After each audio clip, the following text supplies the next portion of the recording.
Good morning, Kay. Good morning, David. Hey, everybody.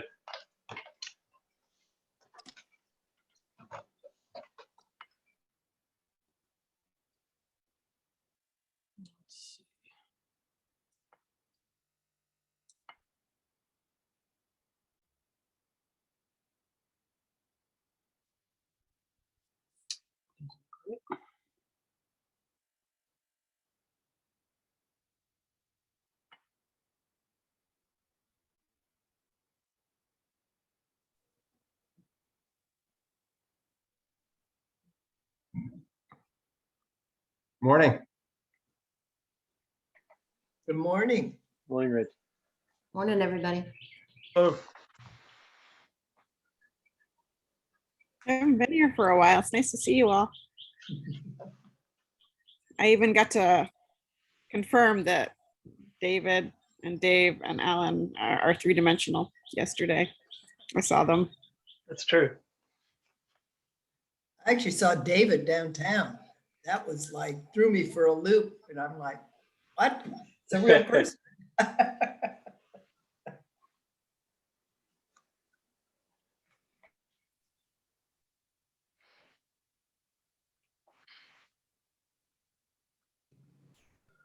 Okay, I think we have quorum. Why don't we go ahead and get started? Why don't we start with the minutes? Can I have somebody propose to approve the minutes in a second? This is Mesa. I just read them. I move to approve. I'll second. Thanks, Alan and Mesa. Okay, all in favor? aye. Aye. Any opposed or abstentions? Okay, so David Nifong, updates for us? Nothing that y'all didn't hear last week, so I think we can go ahead and move on.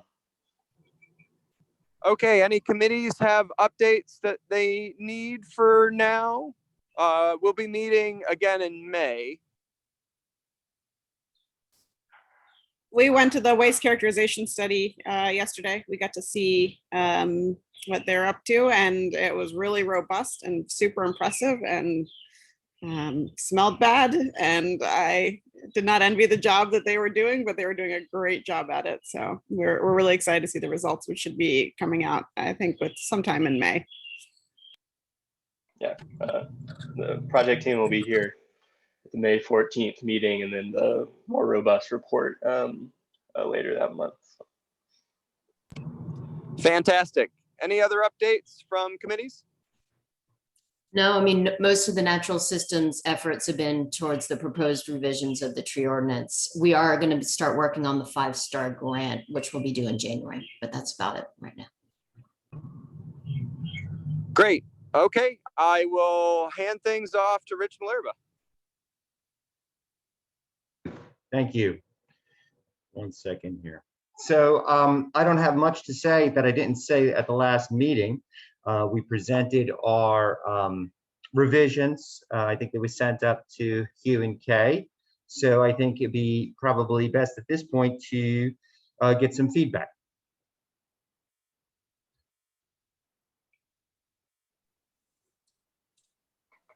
Rich, do you have a preferred method for that? Should we just pull up the document and go? Yeah, that'd be fine. However Hugh would like to do it, it's fine by me.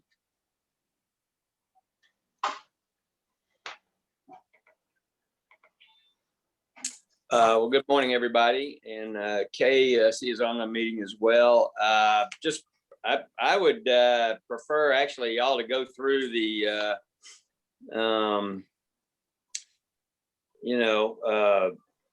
I mean, whatever you don't understand about what we've proposed, be glad to explain. And then what, maybe could give us some clarity on what you're proposing that's different.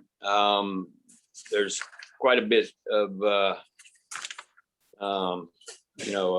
additional items, I would say. Morning. but Why don't we go through the document like we did last week with the greater ESB as a suggestion? Okay. That works too. I did put together kind of that spreadsheet that went around yesterday. So as you see, it has what's in the current ordinance, what was in the staff's May 7th or April 7th revision, and then what y'all proposed at your last natural systems meeting. But I'll go ahead and pull up the other document as well. Yeah, I'm fine working with either document, either the draft itself, if you would like to do that, or the spreadsheet that we made, either or, whatever would be easier for you guys to understand is fine with me. let me just say our objective was to revise the ordinance, the existing ordinance. Our task from the city commission was to provide revisions to the existing ordinance that addressed a number of the concerns people had expressed over the past couple of years, and don't know that we got all of them. We probably didn't, since you've got a list of other suggestions, but we did want to find a way to and plan for trees first, to try and find a way to save the best trees, the best existing trees, and to provide more effective enforcement. And our charge from the city commission was to have this at least a draft, a realistic draft in place by the end of June, end of the second quarter of the calendar year, and then that they would take it up for consideration in the third quarter. Now I don't know what the end result of that is, but that's kind of where that's our time frame. Feel like we've made pretty good progress on that.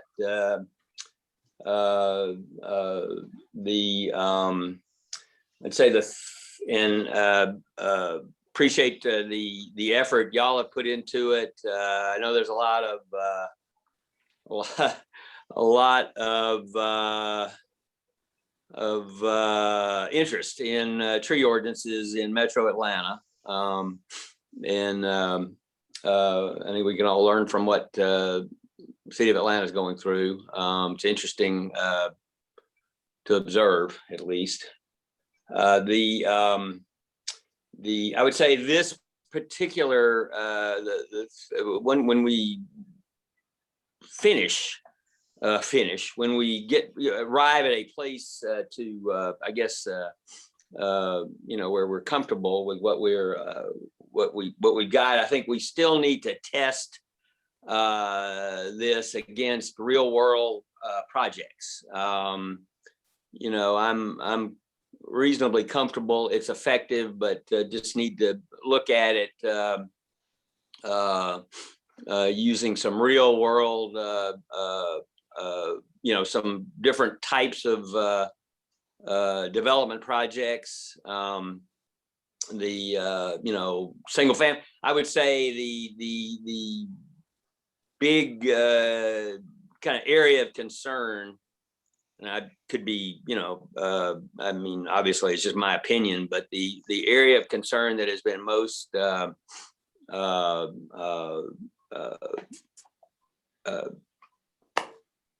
people are most concerned about are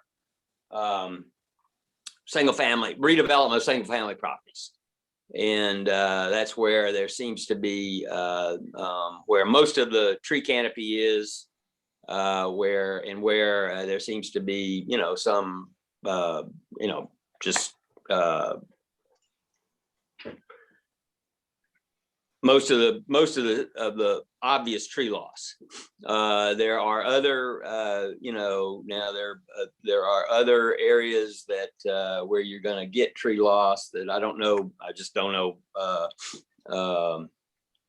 I would say discretionary tree loss. That would be what I would say about single family homes, where it just appears that it's just convenient to remove trees, so people do it.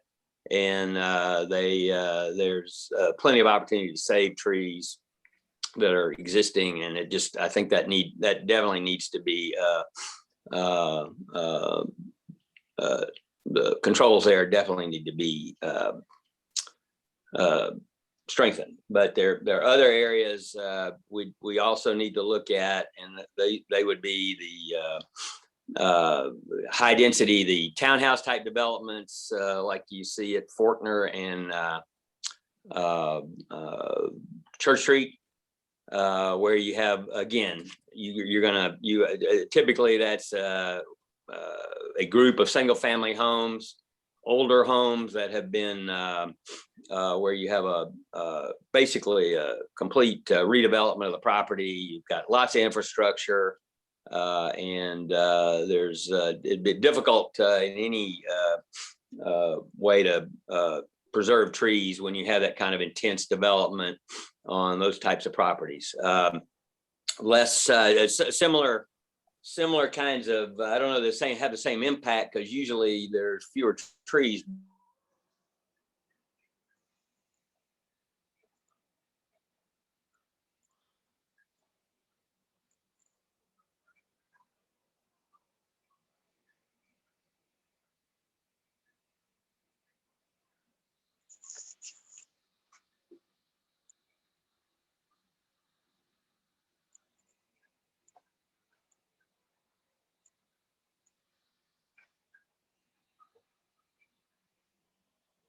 Example, like Woodlands Garden, where you're doing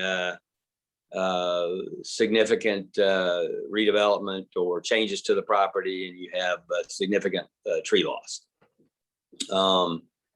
The areas that, again, from my standpoint, I think the area that really needs to be looked at most closely is single family redevelopment.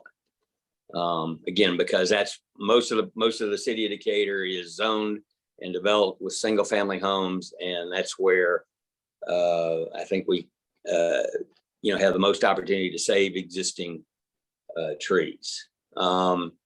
So once we come up with a plan, we need to test it against those types of scenarios. We need to develop materials to communicate the changes and the process with the public, which we are thinking about, at least. We've got a consultant engaged to help us with that, mainly, in the communications area. We still, I think, there still needs to be a civic engagement process where people, the wider public, I know there's a lot of interest in what's going on here among certain groups, but the wider public will be interested in this. And that needs to be, the changes need to be communicated clearly with the public, and there has to be an effort to get feedback, and needs to be reviewed by the city attorney. He's aware. I know. Mr. Downs is aware of some of the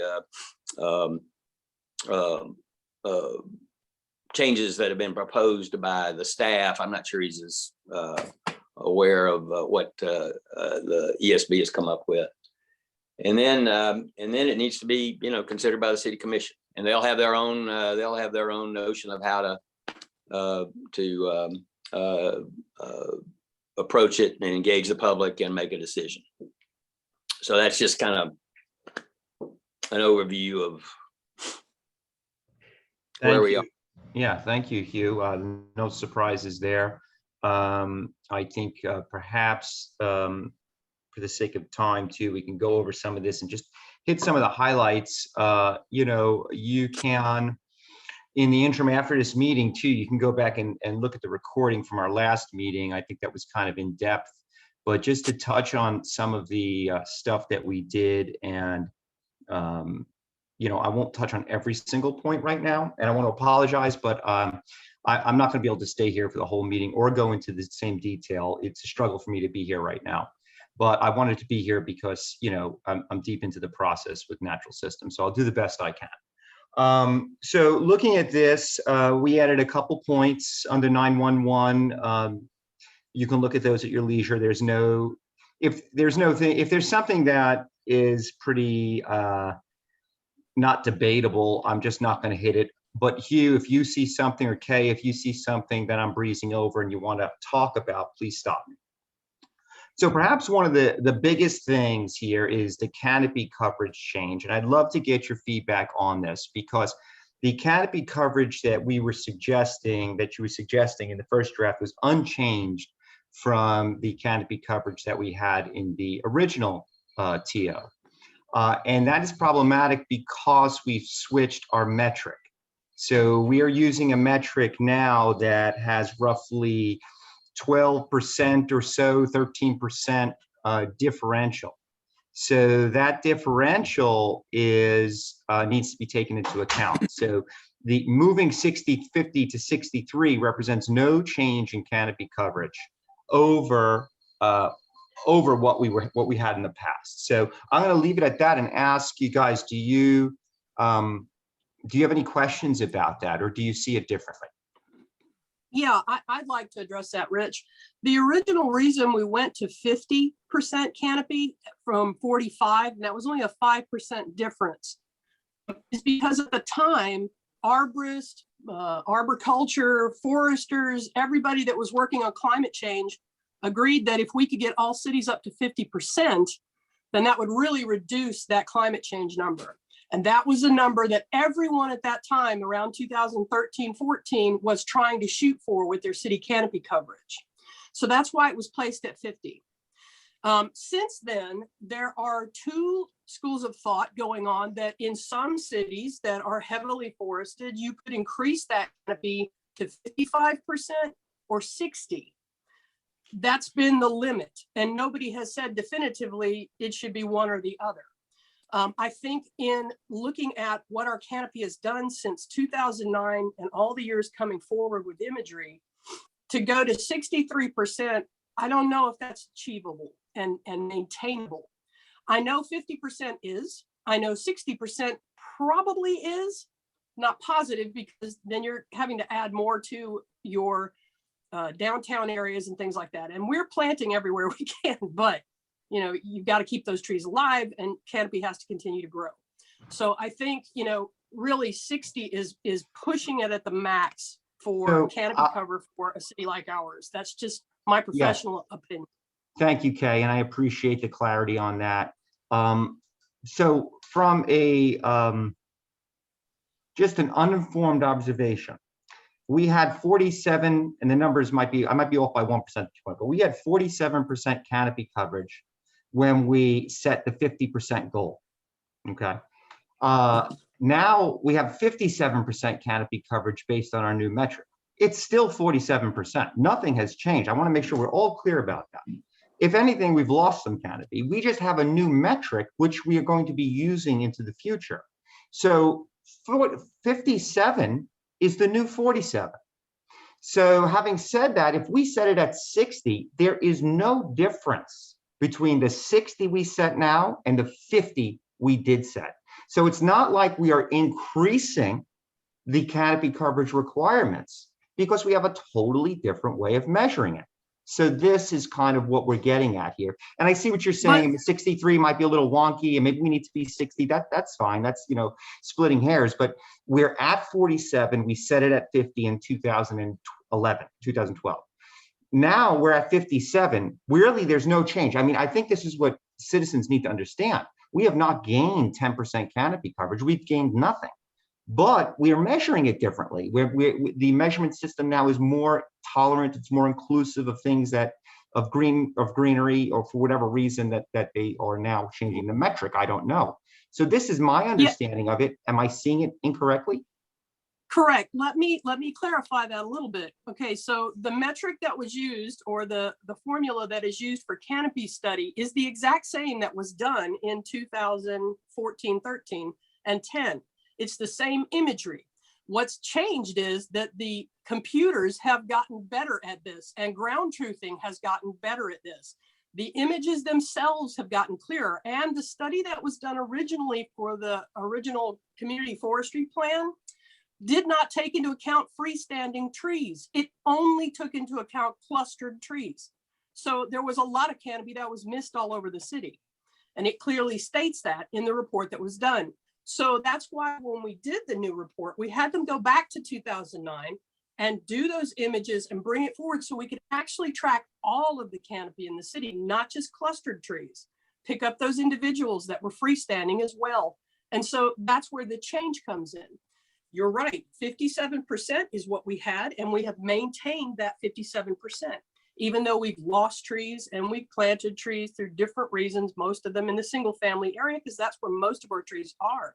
So I'm just saying, going forward, I think if we set it at 60, then we are growing canopy. We are trying to achieve that 60% through more preservation and more planting and continued growth on the ones we've already planted. And I think that's a good direction for any city to go in. Yeah, no, I agree, Kay, and thanks for the clarity on that. So that makes perfect sense to me, and it seems like it's in line, right? Because if we, just to be clear, if we went with 50% canopy coverage using the new detailed metrics that we have, that would represent a potential for us to lose canopy and still hit our mark. And I know that's not what is intended.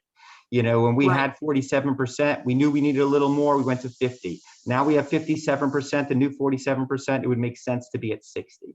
So I think the 63, I mean, it's not arbitrary. It was kind of just the numbers were crunched the way we crunched it, but I'm sure the board would not have a problem with the 60%. And then we would just have to look at that 45, which is used throughout high density and commercial and institutional is at 45. We'd have to see if 55 is reasonable. Again, using that 10% number and transferring it, that's something we can get into when we go a little bit deeper here. So let's move on. I think that makes a lot of sense. I think we're all on the same page that 50 is probably too low and 60 is probably where we need to be.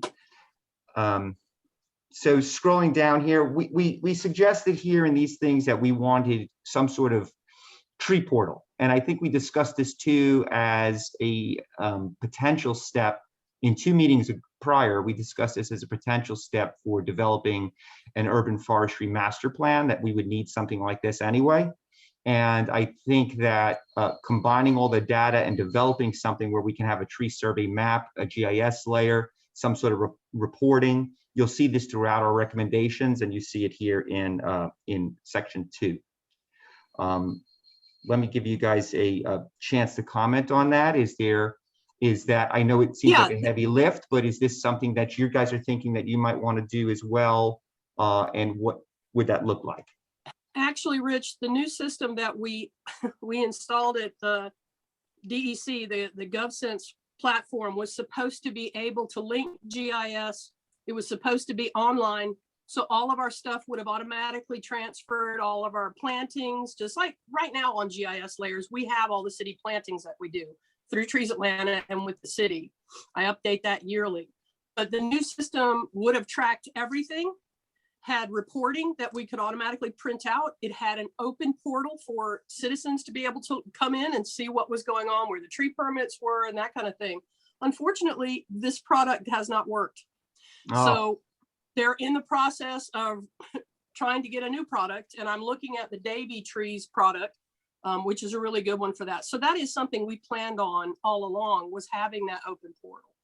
Right. So I think in some fashion or form, going back to the ordinance and spelling that out, perhaps because you don't have the exact product right now, the language would have to be a little more vague. but just a high level overview of this is what we're looking to do. These are portals that we are going to implement to have that level of public disclosure and for a tool for the city to use, for you to use. Right, So- and I don't know that in the code is where you want to put that. That may be something for the forestry management plan. I know it's already stated in the forestry management plan about online, or not online, but permitting and reporting, which is why I generate that permit report every year. I have no problem in doing it quarterly. I think that's a great idea. But I don't know that that information on the portal needs to be in the actual ordinance itself, would be my only suggestion. Okay, let's move down a bit. I'm sorry. Yeah, we don't agree with the usefulness of a robust public reporting system at all. How it's done, we're not quite. Should have been done by now, but it didn't. Yeah. But Yeah. we certainly have no. Think it's a good idea and agree with you on this one. Great, well, thanks. And we'll figure out, Kay, I think you're right. The specifics in the TO probably are not where it needs to be. I would advise though, and I think the board would probably feel the same, that there was some language in there that either pointed to administrative standards or something that a public portal was something that information was going to be put into where appropriate in the TO. Yeah. If I could just say, because I don't think it's been said, that I would,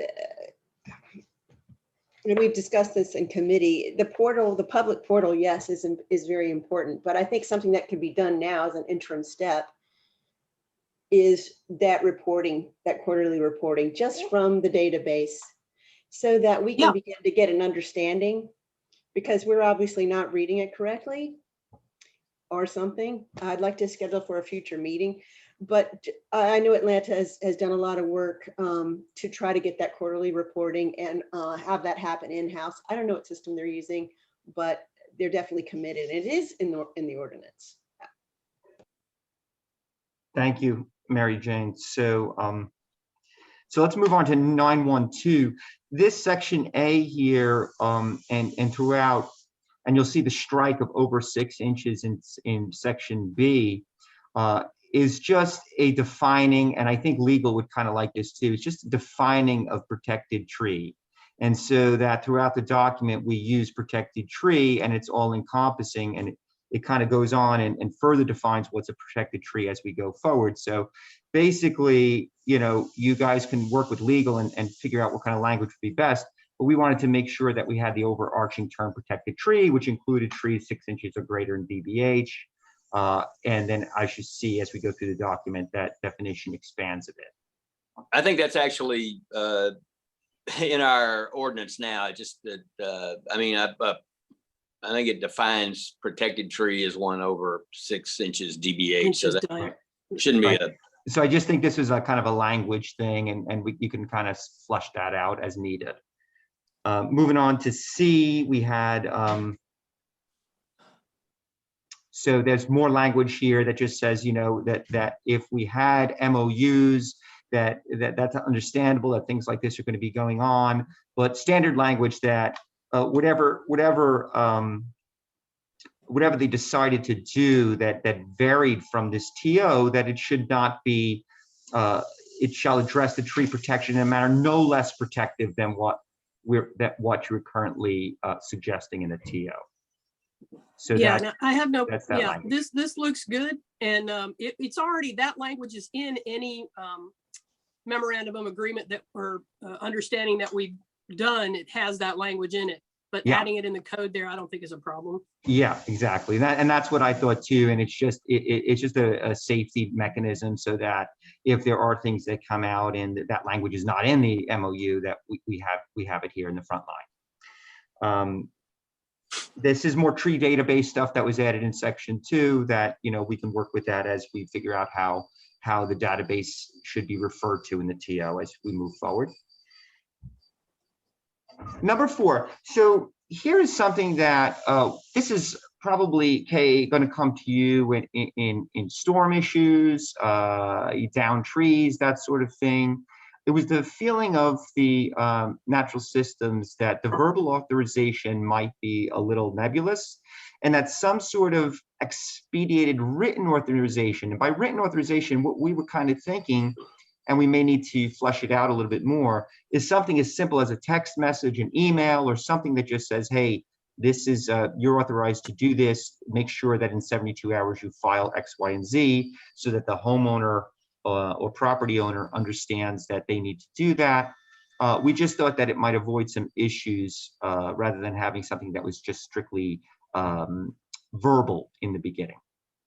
Yeah, and I don't have a problem with that. I mean, that's how we kind of handle it now. They can call me and tell me something, and then I say, you need to send me an email or a text, and then we have a written dialogue on it. So I don't have a Perfect. problem. Yeah. So maybe we'll just spell that out a little bit here in section 4. That was what we were going for. And I'm noticing that you struck through moderate or higher risk of failure. Yes, we struck through moderate. What are your feelings about that? Because Well, moderate. And here, here's my feelings on that.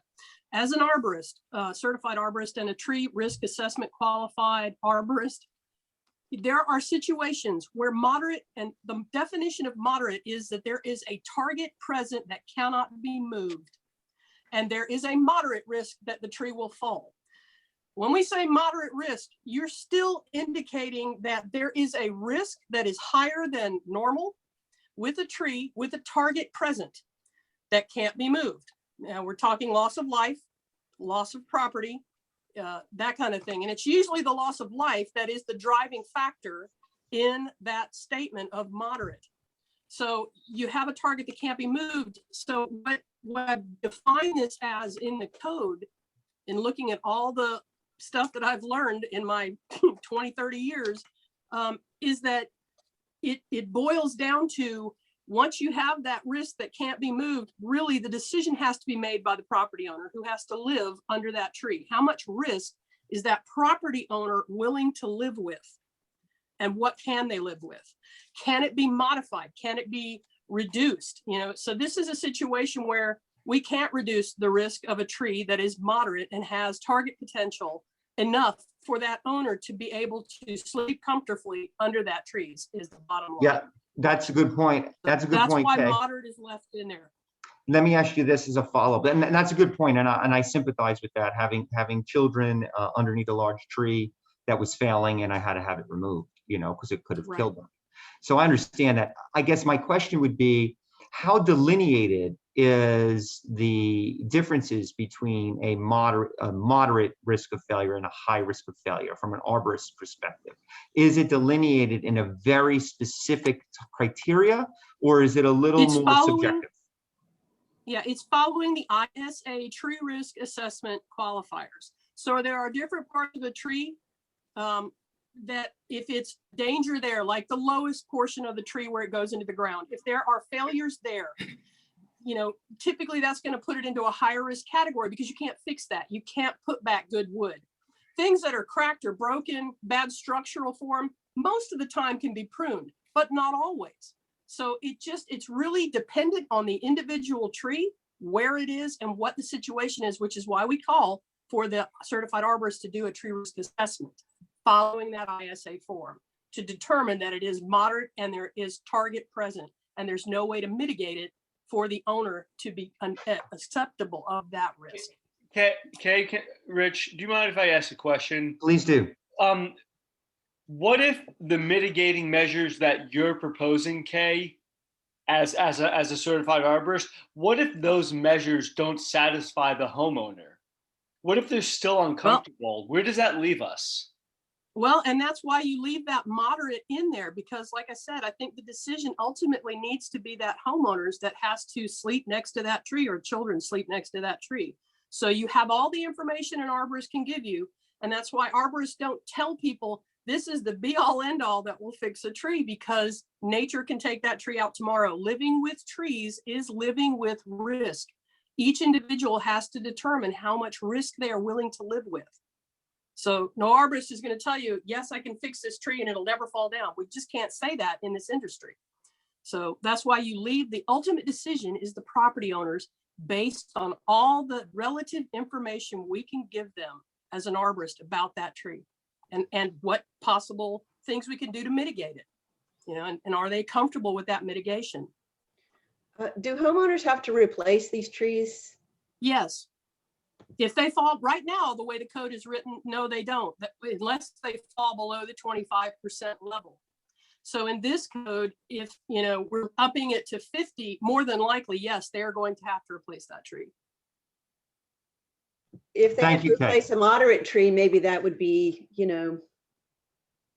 a middle ground. Because, when we keep these, loss of life occurs, it's just not, it's a slower death, with this heat we're experiencing.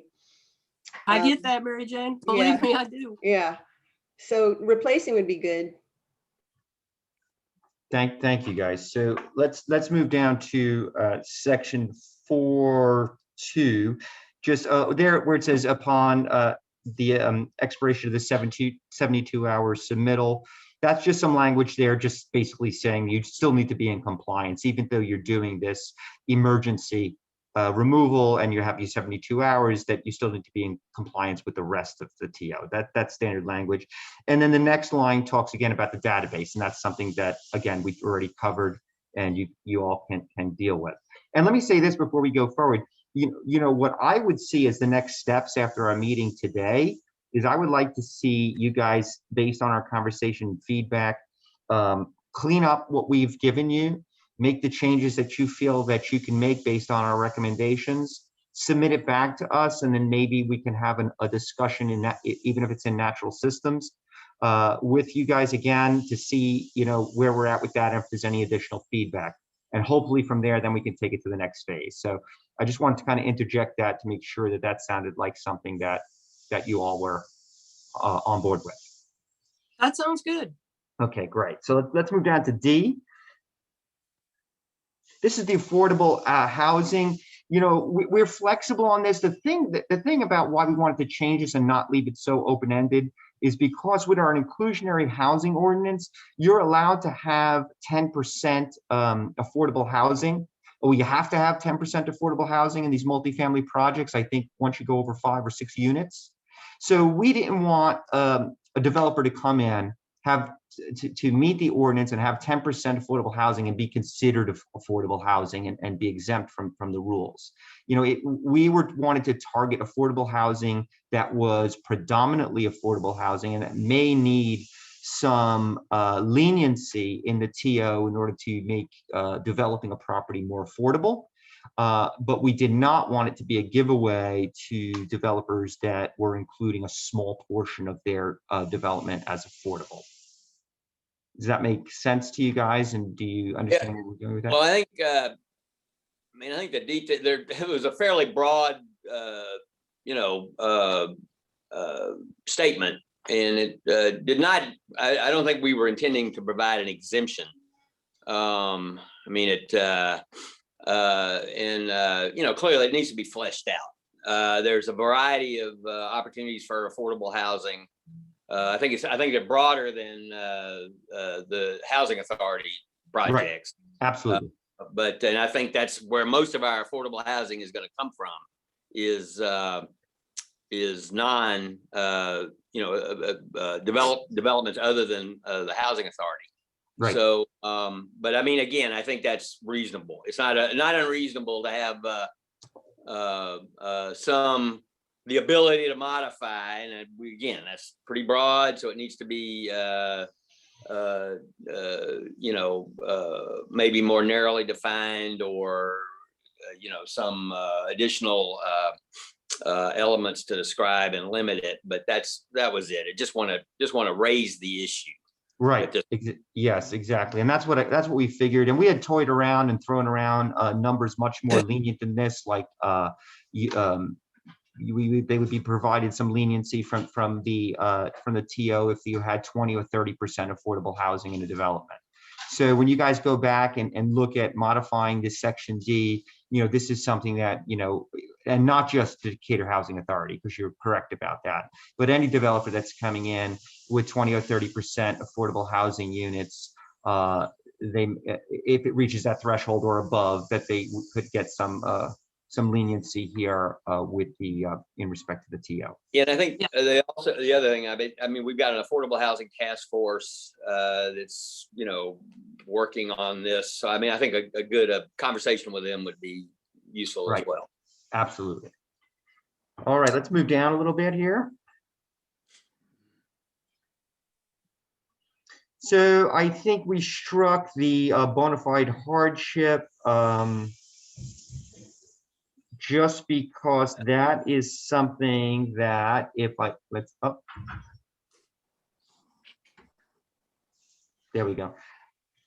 Yeah, we struck that bona fide hardship there because this was something that when hardship comes in, normally that's something that kind of is at the appeals level with ZBA, right? When you have hardships.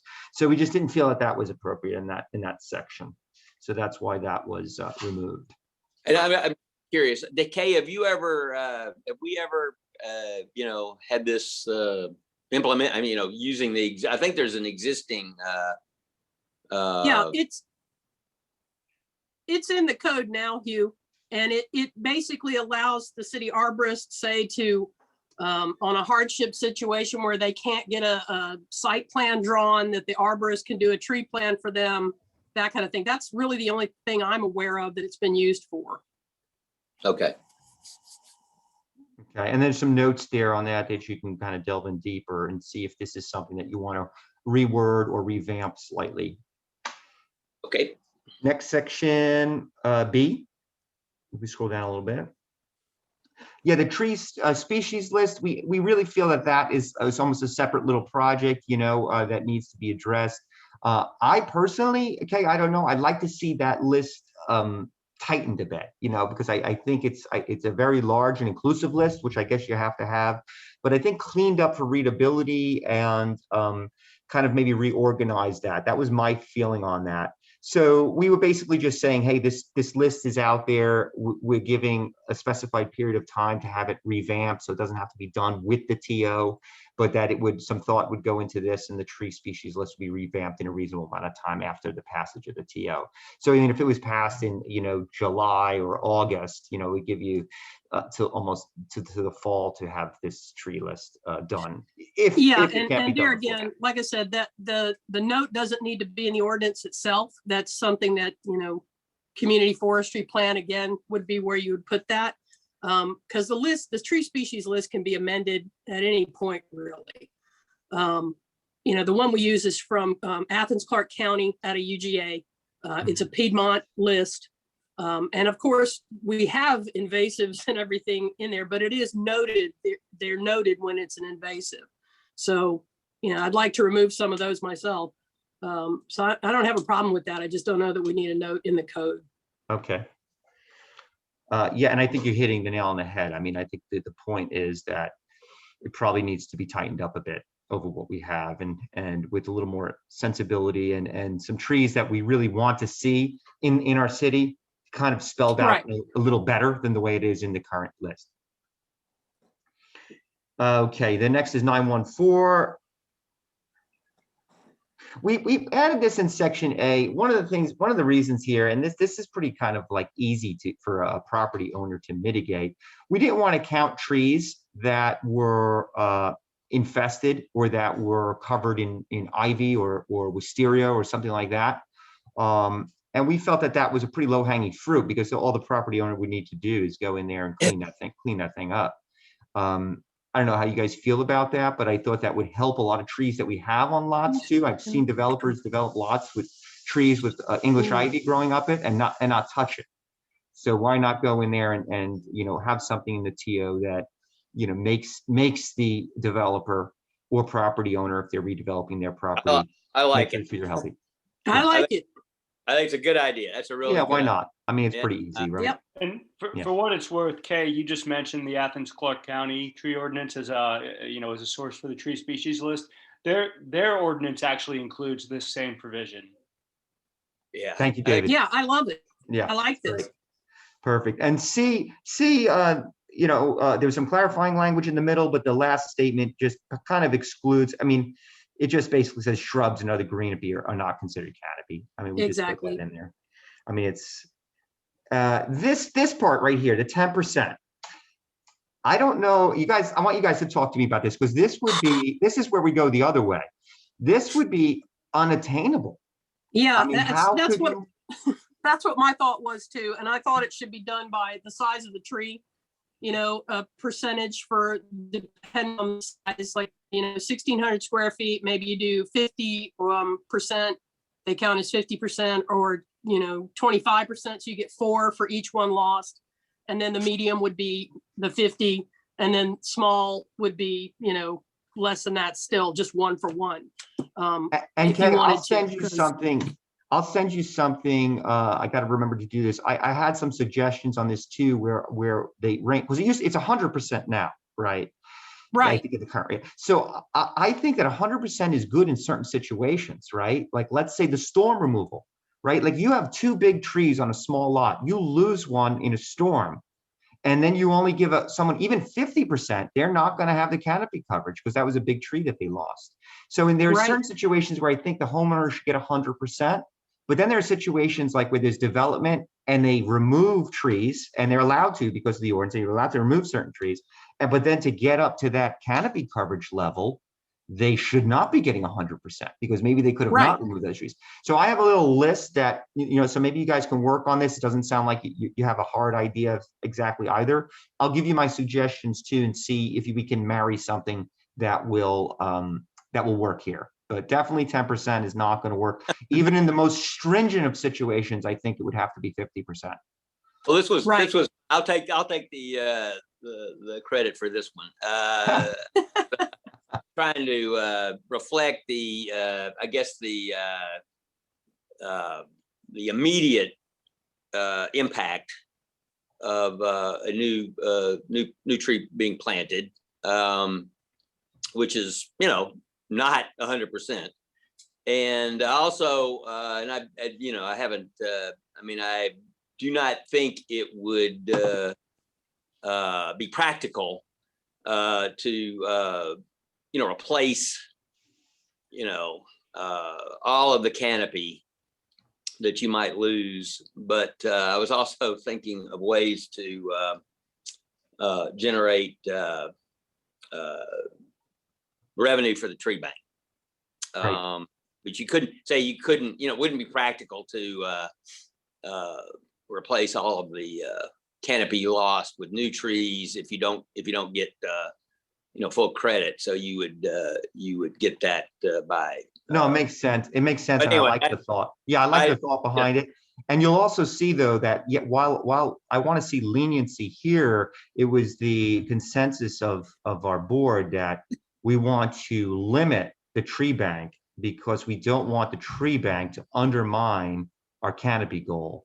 So yes, I'd like to raise money for the tree bank, but at the same time, I don't want the tree bank to be the de facto thing that developers can come in and just say, okay, well, we're going to do this, but here's X amount of dollars, right? So they are interrelated, right? If you can be more strict with that 10% if you allow people to go into the tree bank more readily.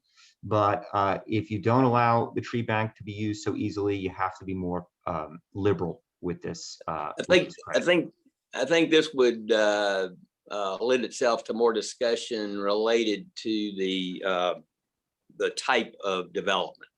Right. I think Yes. single family development, you probably should rely obviously less on the tree bank. I think for higher density development where you have, again, say a commercial property where you're not going to get the same kind of canopy coverage that you would, with a low density residential property. Right. That might be more appropriate for the tree bank. Yes. Allowing. There's a limit for the coverage you're going to get in a commercial, especially, let's say a typical downtown Decatur, a mixed use development downtown Decatur. You've got, 90% lot coverage. You're going to get most of your canopy from street trees. So there's a limit that you can, actually expect. Yes. Absolutely. Okay, great. So that we'll work on that. I'll send some ideas over for you guys to kind of consider. Here's in section C here, here's where we increased the 45. That again, I don't know what your feelings are. We went to 53 on that to kind of stay in line with the metric. You guys can flush that out, but again, if we keep it at 45, that's what it was at using our old measurement system. So that would represent a much more lenient ordinance if we kept it at 45 and didn't increase it. Well, again, I think it's Yeah. just one of those things where we're going to have to test it. I don't think we want it to be, and again, maybe this is something where you get the tree bank. I think just our notion is that the commercial, intensely developed commercial property, there's going to be a limit to the amount of canopy coverage you can expect. And most of that is going to come from streetscape improvements. We'll just need to look at it. Yeah, look at that and see what that number needs to be. The 53 is a number, again, we just did mathematically. We are going to have to field test these things. And that was one of our suggestions too. This stuff needs to be field tested. Just keeping in mind on the most basic level, keeping it where it was while we're using a different metric is something that is less restrictive. And I think when we're writing this ordinance, the whole goal of this was not to necessarily be super restrictive, but definitely not to go in the other direction. So keeping it at 45 would be potentially going in the other direction. So look at that when you guys are considering these revisions. Look at that and see where that number could be that would make the most sense to accomplish the goals. Yeah. And you'll see throughout, and we won't go over it, you'll see throughout the 45 scratch to 53, and this is something that you can address. Right. It's just hard to find root space on those commercial properties, Rich. So Yeah. you're limited in what you can do. Right. That's understandable. That's understandable. Here we are. Single family was 60%. Was 60 when we raised this to 65? Was 60% the same number? And I can't remember off the top of my head. Was that the same number we had in our old TO? No. No, it was 25%. It was 25%. A minimum was 20. 25%. And you raised that to 60. Yeah. Yes. I think we put 65 here mostly because we were keeping in line with our other changes. But that obviously, based on our conversation so far, we'll see how the rest of the board feels. Personally, I feel comfortable with the 60% as you had it. Well, again, this is one of those ones where this is actually something I really we need to look at. I think it's pretty aggressive. I mean, we were trying to be pretty aggressive about it, and without having tested it again, Right. Let's just see where we go with it. Yeah, I mean, I think keeping it at 60 and field testing it and see where you're it can't even be that high. I don't know. Yeah, it'll have an impact. I think also keeping 75% of the existing tree canopy. That's another. I mean, this will be a challenge for some people. Yeah, right. It will be. But I like that you put it in there. I applaud that effort, and we'll see. I mean, this is moving in the right direction. This is addressing the very thing that we learned from Tony Giarrusso, right? I mean, even though we have no net change, our vulnerability is this SFR, and a lot of it is from this exact thing. So I like that you did that. The whole board appreciates that. Let's see if it can work in practice when it's field tested. So there's really, you can go back and tweak that when you do it. The other wording, I think, is just logistics, making sure that everything was done properly. Then we get to the city schools of Decatur. We wanted to do something for city schools of Decatur that did not kind of tie their hands. So we kind of give them a little bit more leniency in this section. So I don't know if you guys have any thoughts about that. If there's nothing immediate, just consider that. We wanted basically to say no net loss. And one of those reasons is they may have some large lots right now they're using for, I don't know, school bus parking, you name it, student parking. where they can never get up to what we're asking them to get up to. So what we're saying is that no net loss, right? We don't want to go down, but you don't necessarily, like, let's say they repave a lot, you know, a parking lot. We don't then all of a sudden, they shouldn't fall into the mandate that they have to reach a certain canopy, right? It would just be impossible for them to do that. So we wanted to have some out for the city schools of Decatur, understanding their unique situation. I would just want to jump in and say that there are differences of opinion on that. I know that some municipalities are saying, yes, work with them, but overall, children need more canopy, not less. And we're even starting to see some playing fields having trees on the edge, not too close to affect play, but so that you're having that adjacent shade. And I think it was said that in committee that we would like to see creative measures taken and partnerships in order to maximize the tree cover. That's all. Don't disagree. Yeah. I do. It is difficult to have a athletic field with shade. Not shading the field, but shading around the field. Yeah. Yeah, it's even that's difficult. Just sometimes, but especially the way our fields are.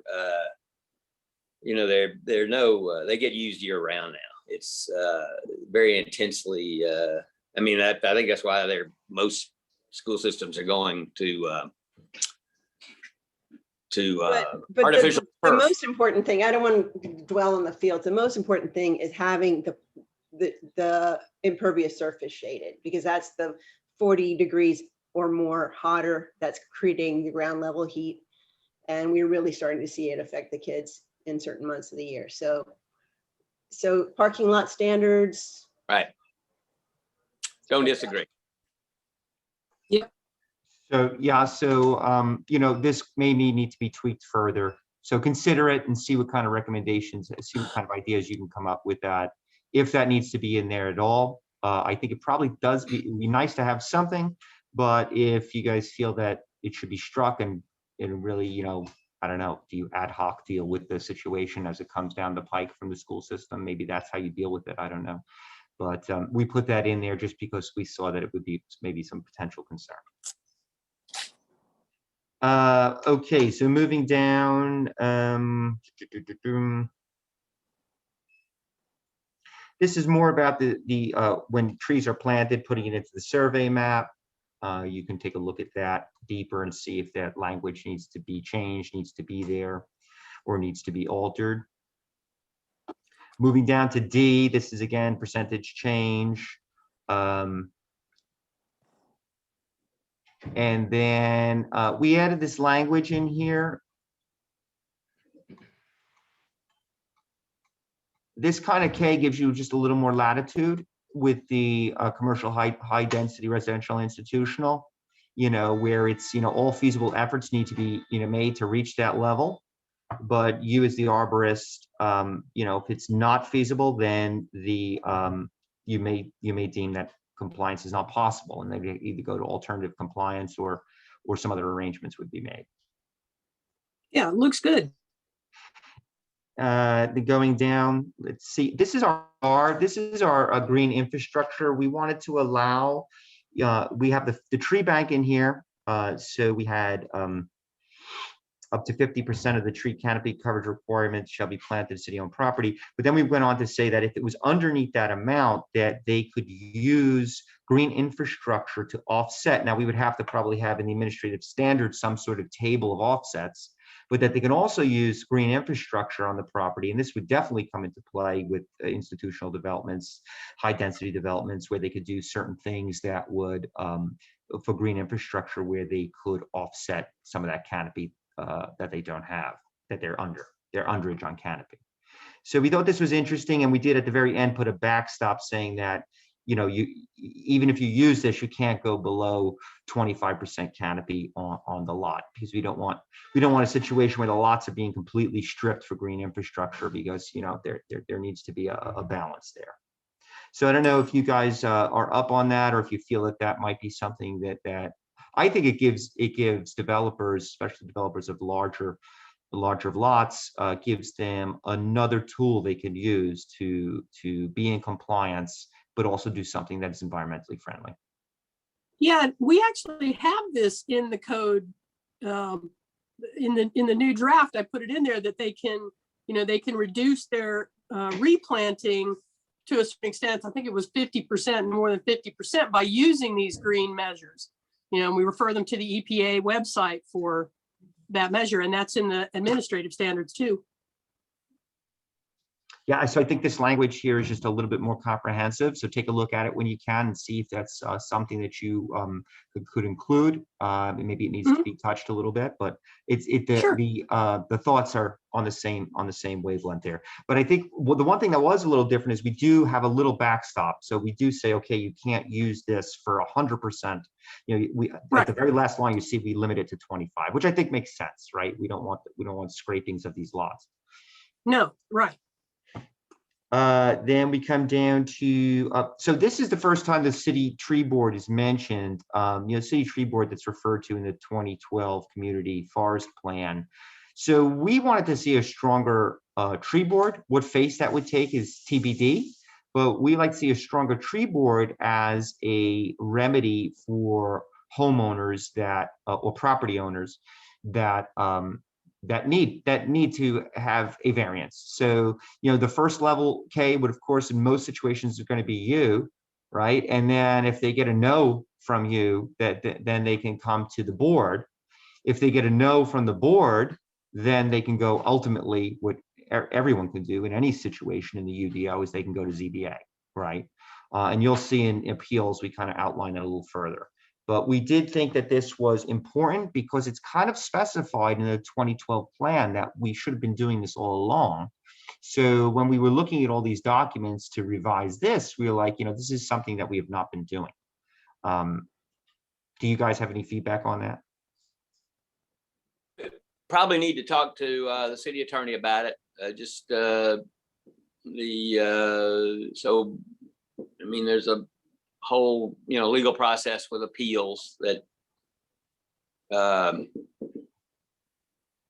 it gets complicated, and there's legal issues that we just haven't had a chance to explore. Yeah, understandable. When you're like, for instance, I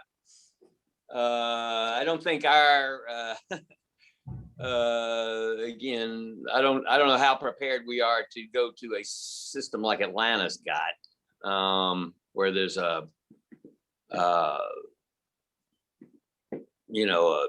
tree commission, or I forget exactly how they tree commission. Where they rule on and my understanding is, again, and I'm not as familiar with that as a lot of people are, that there's a lot of controversy about that in their new ordinance. But we just need to focus on that more than we've had a chance to do. Right. So yeah. So obviously, looking into this deeper and giving us some feedback on that. This is not quite as the same as what they're doing in Atlanta, because the tree board here would be for relief, right?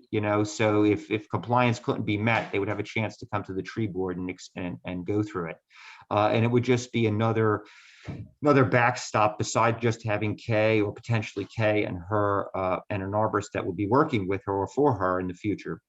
So that's what that is. But yes, I understand what you're saying, Hugh, and see what the attorney says, and kind of maybe get back with us when we talk about it again. And so going down this next section of green infrastructure, this is the same. It's repeated from the high density section. Same thing. We offer them the same thing here. Okay, so going down tree bank. So the only thing in the tree bank is we just felt that the tree bank was the way it was worded, and you probably didn't intend this to, or the intention is probably the same. We just felt it would be nice to actually put it in there that the tree bank funds shouldn't be used for tree removal. There's plenty of tree removal the city needs to do after a storm, but you know, I mean, I'm sure you guys can take that out of the operating budget, not out of the tree bank. So that's where that came in. So the standard tree values that we are going to be assigning to trees, and the method that you ultimately decide to use, we just felt that should be made public. We mentioned the tree information portal. Obviously, we don't have that yet, but just to be made public. Yeah, it's on the fee schedule now. On the fee so schedule. Mhm. Is where you find it. So maybe we just make reference to that. Okay, great. Scrolling down, tree maintenance. That's just language. I let the lawyers look at that, see that we just strengthened that a little bit. We thought it wasn't written quite to standard. Okay, and no real changes there in the maintenance. Tree transplanting, that looks fine. The canopy loss fee, yeah, that's good. You know, we did make the change to that because there was an inconsistency. So the critical root zone everywhere else in the ordinance is 20, but in here it was 25 for some reason. Yeah, and that would be with a arborist prescription. So I can add that language in. Okay, very good. Because certain trees can handle more impaction than other trees. That's why we kind of want to. Again, I'm trying to make this based on an individual tree, not painting every tree with the same brush. Beautiful. You really can't do that. So no, well said. And so we just didn't understand why it was different than the rest, but clarifying that language, perfect. Sure. Some more clarifying language, and then okay, so this one, the land disturbance.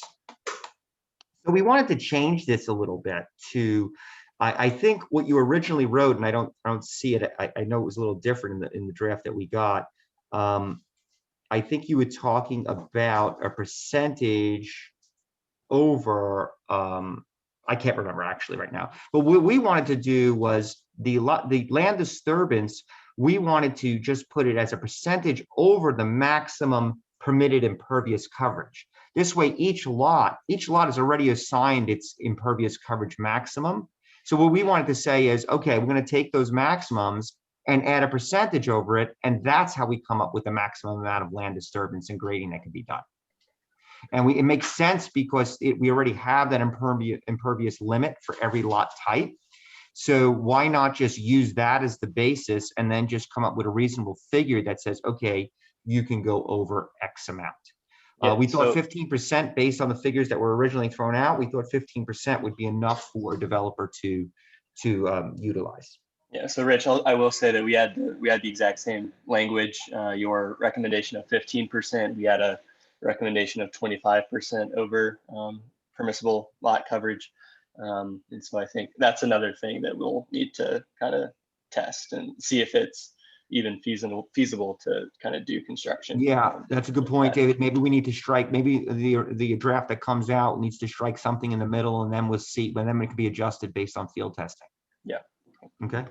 All right, great. Let's scroll down there. Just some language issues, nothing there. That's instead of may, obviously you don't want to put may in the ordinance, shall.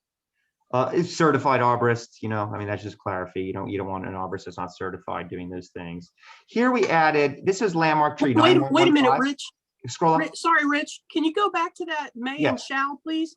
Scroll up, please. Yes, so we basically say city arborist shall require that a tree be removed, a canopy loss fee be paid to the tree bank 2 times the canopy coverage. Before that, it says the land disturbance activities of city arborist shall require that the tree be treated according to professional standards. Oh, okay, okay, got it. Sorry. Yeah, instead of just saying you may do this, maybe I don't. Maybe I don't want to do that. So that's all. Thanks. In certified arborist, obviously that goes without saying. Okay, so here, up a little bit, please. There you go. So landmark and priority trees, I think you just had landmark trees. We wanted to introduce priority trees, the concept of priority trees, and we also wanted to introduce potentially the census here. So where that language comes in is down a bit further. Here we go. Here's the priority trees. Now, there's a lot of information here. I don't know if you guys had a chance to digest this at all. Did you have a chance before the meeting today to kind of look over section F?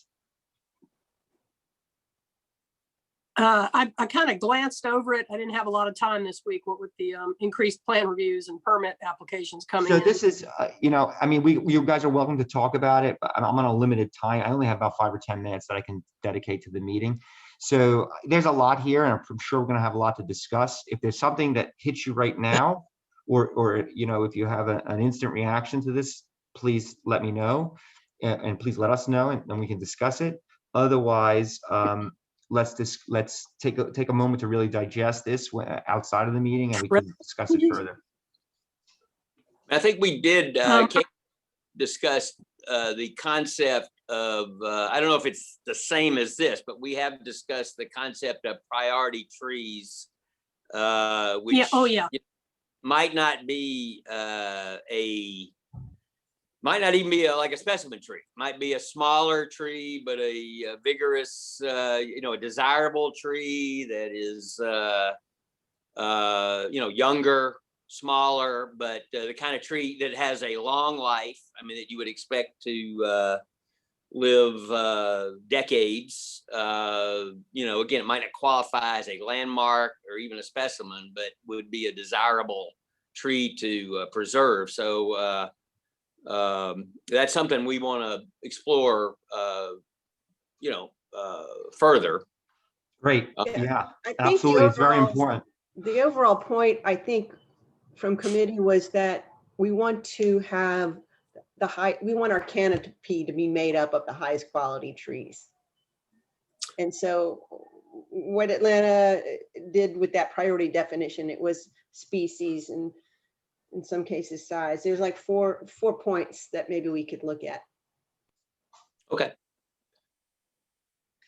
The rubric and census here.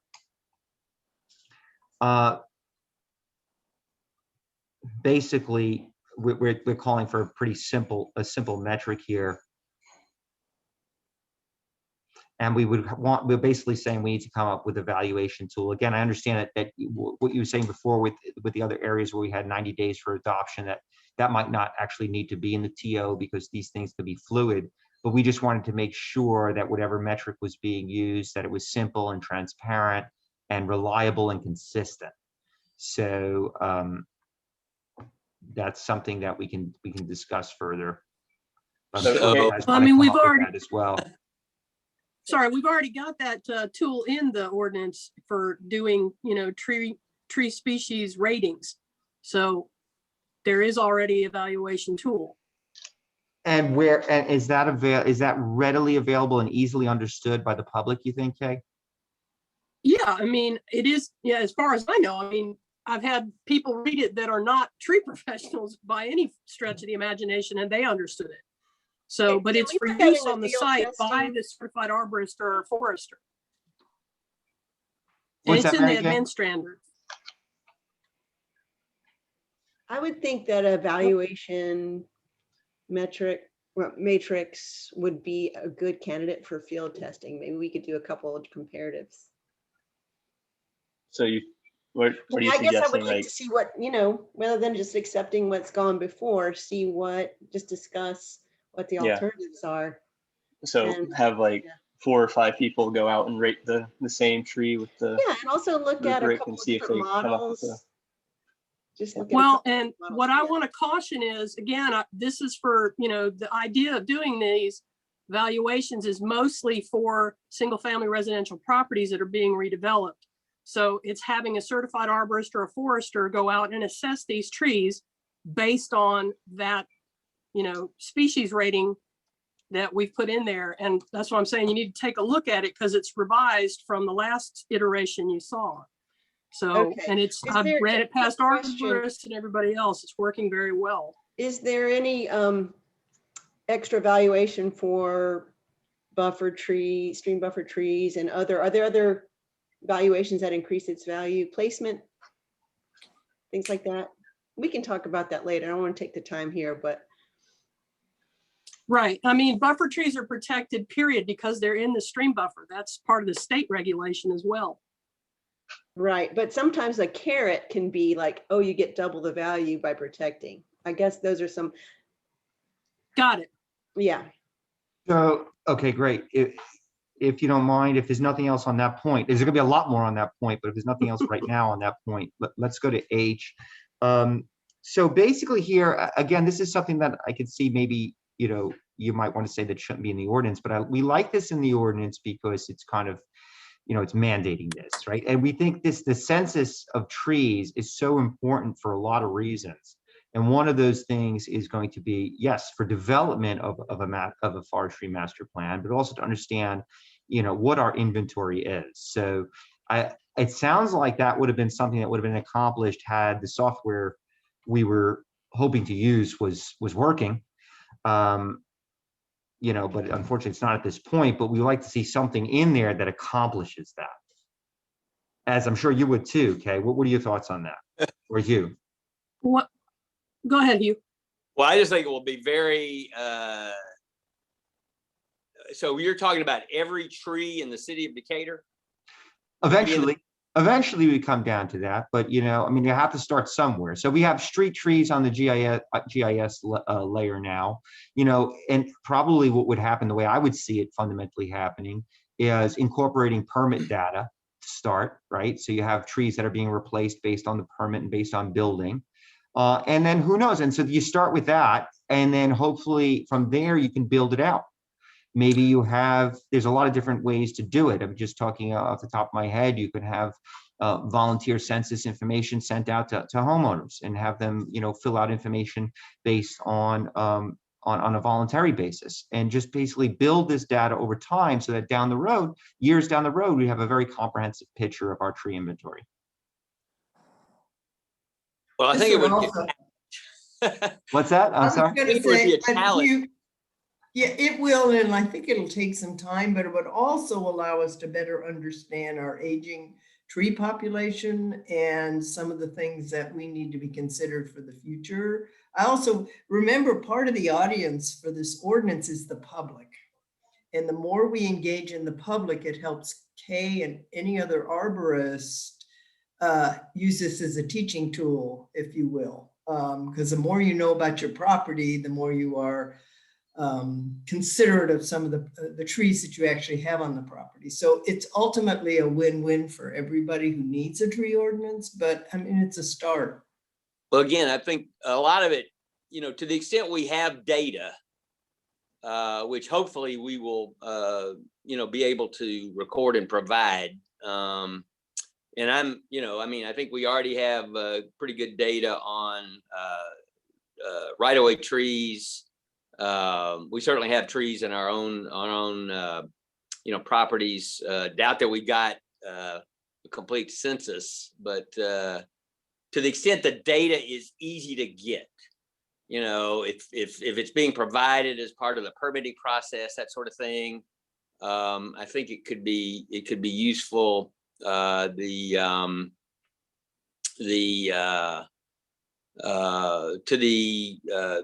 extent people will volunteer to do a census on their own property. I mean, I think that's like Agnes Scott, I believe, has got a pretty good census of trees on its campus, that sort of thing. But what you're talking about is I don't know. I mean, I'm just thinking out loud here. Is again, most of our canopy is on private single family property. So you're really asking, the cooperation of individual property owners. I think it's an aspiration. I guess it's aspirational. That would be my thinking about how to approach this. And I help you with that a little bit, Hugh? We could engage some of the high school students at some point in some sort of a project. We also, some of the neighborhood associations. I mean, these are the kind of community engagements, and also then can be part of an educational tool that Kay could use on, these are the kinds of trees that you might consider if you're planting or replanting. I mean, I could see this as a bigger opportunity for us to really engage more with our community. I think one Yeah, thing and that we also need to remember here, sorry, Kay, is that, you know, there's only one Kay currently, and we're hoping to get another arborist, but we also only have one GIS person at the city from InterDev, and he's shared between planning and zoning and DEC. And so like what you're talking about with the permit data being uploaded into a tree census. So what you would have to do is take that site plan and geo-reference that in a GIS system to actually get like the location of each tree. And that process can take a while. And so asking somebody to do that for every single plan that comes in and permit is a little bit difficult with one person. And that's another thing I think we need to remember. I would totally be up for loosening some of that up. I just feel that we need really, and we've offered this before and suggested that we, even with the paper permits, that someone, we get an intern or, you know, to enter that information so we can see the trends. I mean, we have no idea on tree protection. We just know that you guys, you know, say that it's working. And so even from the data that was pulled in the recently, there were things that seemed to be gaps. We just really have to see that data. And it was noted in the tree canopy study. So maybe we can work on a simpler process. That's just maybe not GIS yet, but just the causation. Why is this tree being taken out? I know it's in the permit process, but we got to see it so we can see the trends. It's just spreadsheet work. Yeah, and I don't think we disagree with that. It's the tree census and the GIS layers being created, I think, is the issue. yeah. Hey, And did you have anything else? well, I was just going to say you would need, a lot more folks that would be able to input data. And then you have homeowners that don't know what trees they have, even when you send a census out. So it sounds like it would be really simple, but there are so many details to that. And I encourage you to look at that as the ESB. I mean, that's part of the charge in the forestry master plan for the ESB as the tree board, because that's how they set it up, was for education and that kind of thing. So I think it all fits beautifully into that. Whether or not that needs to be actually written into the code, I don't know. I'm not opposed to it. I'm just saying at this point, I kind of have to agree with David Nifong that we just don't have the manpower to do it. And you say we're only 4 square miles, but there's a lot of trees here. There's a lot of work here. So yeah. We've said this might be many times, this might be a job for a Georgia Tech person. They would love to do this as part of their sustainability effort. I know. Plus the fact you have some interns. Let's make that connection. Yeah. And we have some interns at Agnes. That can be done. We have some interns at Agnes Scott too, that young interns, people who could potentially be an intern, Kay, just to help for data endpoint and also to learn kind of the process of what it's like to do this. So one step ahead of you there, Annie. We actually already have it in the budget this year for my first ever forestry intern, and we're trying to recruit that right now from UGA. I've got 2 applicants so far. Outstanding, Kay. Great. So yeah, I think you said it best. This is the way it's written there is inspirational. I do like that it is in the ordinance. Does it need to be there? Maybe not, but I do like that it's in there. If we come up with language that doesn't tie the city's hands to be forced to do the census, but does mandate like things like data from permitting and stuff to get into an information system, I think that might be a good compromise, while still having that inspirational goal of, this is something we want to head to. Does it need to be in the ordinance? Doesn't need to be, but I think it might be nice to be in there to show where we're at, and to show what our motivations are and what our goals are. So if we guys can look at that language. Then I'm going to stop talking for the rest of the time. And that is, we are in a unique situation. We have a climate plan, we have a resilience plan, we have hopefully a heat island plan coming up. And we're in a unique situation with climate in general and a lot of changes in our metro area in terms of policy. It just seems like we're going to need more eyes on this and how it all fits together. And I would say, put it in now, take it out later if you need to.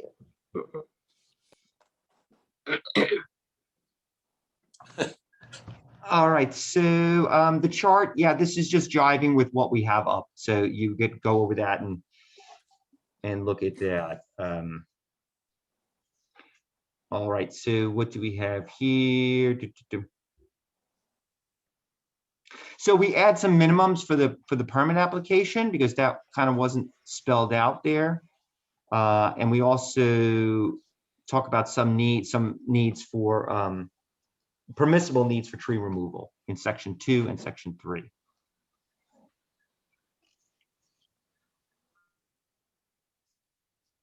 Then as we go down here, this delineates, Kay, a little bit more the arborist roles and things that you're considering. It just kind of spells that out in the ordinance for folks. And it also spells out the things that have to be met in order for a permit to be issued.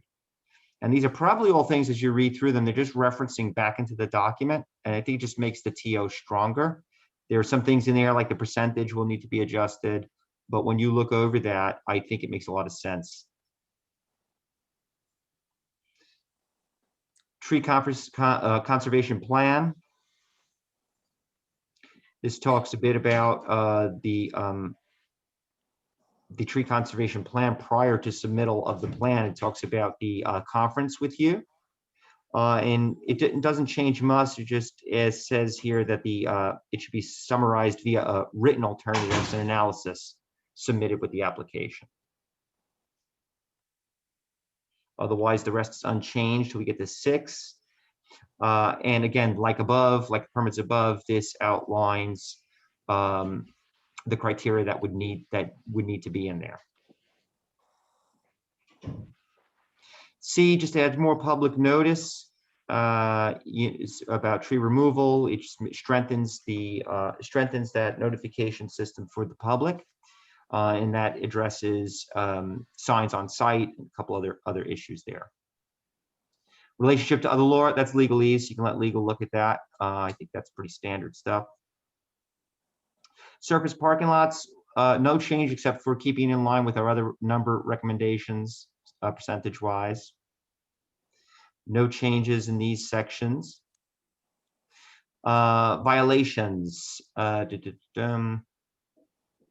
Oh, so basically here, what wasn't in the code was, and what's in a lot of other sections of the UDO, you did talk about withholding the certificate of occupancy. You did mention that in the TO, but also just a simple stop work order, and that wasn't in there. And so, of course, maybe just like, oh, well, of course we can do that. Well, we want it in the TO. You should be able, if things are going on that are not been permitted, trees are being removed, they haven't been permitted, you should be able to shut that down. So we have that in there. Yeah, that's fine. I mean, we do that anyway, but yeah. I know you do it anyway, but we just want to codify it. Yeah. And then, so the penalties are going to need to be, that's the area that I think we probably, well, that'll require a review by the city attorney. right. There's got to be due process. It's. So yeah, so you let them look at this, and purposely, I don't think there are any numbers mentioned in the TO. That's going to all be in the administrative standards and in your fee schedule tables that are laid out. This just points and says, okay, their penalties will be leveled for X, Y, and Z, and see the administrative standards or fee tables for more information. We just added some things here that you guys can look at and see what legal thinks of. We think it strengthens the position of the penalties. And then finally, the appeals. This just goes into what we were saying before. It expands upon the ability to go to the arborist first. If not, and the arborist then, if you can't reconcile that, go to the UDO administrator, John. If that is not the avenue for you, the tree board can step in, and then ultimately, of course, the ZBA, which it wasn't specified there, but of course that's every homeowner's right to go to the ZBA. What we're suggesting is that in cases when a homeowner or property owner goes to the ZBA because of a tree issue, that Kay or someone from the arborist department is there to answer questions. Because we can foresee many situations where the ZBA is not, because we would love to see an arborist on the ZBA, okay? But short of that, we would say that, you know, given the limited bandwidth, that it would be essential to have the arborist there to answer questions so they can make an informed decision as to whether they are granting a variance or not to the property owner. So you're in the just to be clear, your notion of an appeal is limited to a property owner being denied the right to remove a tree. Or not being able to come up to canopy standards. All right, but not a third party appealing the approval of a tree permit, tree removal. No, I wasn't going there. That was, at least, I don't know if other members of the ESB were thinking that. I wasn't thinking that at all. I was just talking about like any other situation where we have an appeals process for the UDO, for anything in the UDO, impervious surface, whatever, where the homeowner says, oh, I can't meet this standard. Okay, in this case with trees, Kay would be the first person, right? And be like, well, maybe you can't. And she could determine that they can't, right? But if she says, well, yeah, you can, then you go through this process. They can go to the tree board, and then if ultimately they're not getting satisfaction and want to try to prove hardship, then they can go to the ZBA. And what we're saying at that level, we'd want to see Kay or someone from her office over there, you know, representing the interests and why they said no to begin with, because most likely that's the first step. So she would have already said no at that point. So it would benefit. I think the strengthen the ordinance if that was part of it. Okay, I'm looking at Mr. Miller has made a comment here, and can you? Well, I guess we can talk about that later. Yeah, so I think what Ash said was that the current language, the language that is in the ordinance that we propose, and then what ESP proposed is that any person aggrieved is the language used, and they don't make any change to that. So according to that language, I guess it is possible, right? It is possible for a third party, I guess, to do that. But I don't know, does that happen? There are, if I may, Rich, there are Yes, please. like constitutional limits on who can bring a case. It's anyone who's got a legally cognizable harm. You know, property values are impacted, views are impacted. That's just the law as it stands generally, and I think it's in the existing tree ordinance as well. Yeah. Thank you, Ash. And that's it. So that's what we have. Those are our recommendations. Appreciate the time and looking at that. I wish I was in my home office and could be a little bit more thoughtful about the presentation I gave you. But you know, if you have any questions too, you can listen to the first one. But I think, as said before, the next steps are you guys, you know, throwing this by legal, putting your stamp back on it, making the changes based on our conversation today that you think should be made, and you know, floating that back by us. And then we can get together and see if we need to have another little powwow with our subcommittee, and then hopefully move this process forward. Yeah. Rich, if I may, I think so. One big recommendation that you'll have throughout the document is transitioning to a ordinance thank you, David. Yes, thank you. I think that's the one sticking point that we need to discuss. And so if anybody can explain very good. that. And I'm sorry, I meant to bring that up. So ultimately, you know, we didn't really put it deeply in this at all, because it would require obviously working together, not us just kind of pushing something out there. We really feel it would be a benefit to be consistent with neighboring cities like Atlanta ultimately, and other cities that are moving to DBH as the measurement instead of canopy. There are a lot of reasons for this that, you know, I think many people agree with. I don't know, I'll be honest with you, there are a lot of great ideas. Me personally, I don't have a solution and how that would be incorporated, but I think that moving in that direction would be a positive step. And I just wanted to kind of open it up to Kay and Hugh to see, take your temperature on that and see if this is something that you guys have been thinking about, maybe making that transition and maybe haven't because of the difficulty, or if you feel that this is something that is not right for Decatur and maybe give us a little reason why you don't feel it's right. Anyway, I just want to open that up to you all and see what your thoughts were on that. Well, I guess what I would say is it's probably not right given the time frame we're under. We went to a canopy-based ordinance several years ago. That's the way our ordinance is structured. I mean, I think it's something that probably, and again, I don't know how you want to think about this. You could almost think that this is an interim revision that we will look at again, especially when we get further down the road to a climate action plan, but that changing the way we measure trees and measure our canopy and the whole relationship between the canopy and our goals, I think it would be difficult to almost like end up with a new, completely new ordinance. So, I mean, that's kind of how I'm thinking about it. We're given the time frame, and I think it would require probably employing a consultant to look at it more in detail, which I'm, again, not opposed to. Just don't think we got, given the time frame that we're working under with the city commission, it would be very difficult to make those changes and meet our schedule. Right. So, Kay, do you have anything to add to that? Well, I was just going to say it boils down to measurement. I mean, whether you do 120 inches per acre, 130 inches per acre, 110 inches per acre, which are some of the jurisdictions around us, or 50% canopy coverage or 60% canopy coverage, you're going to end up with the same amount of trees on a lot, especially the smaller lots. You know, the bigger the tree, the more canopy it has.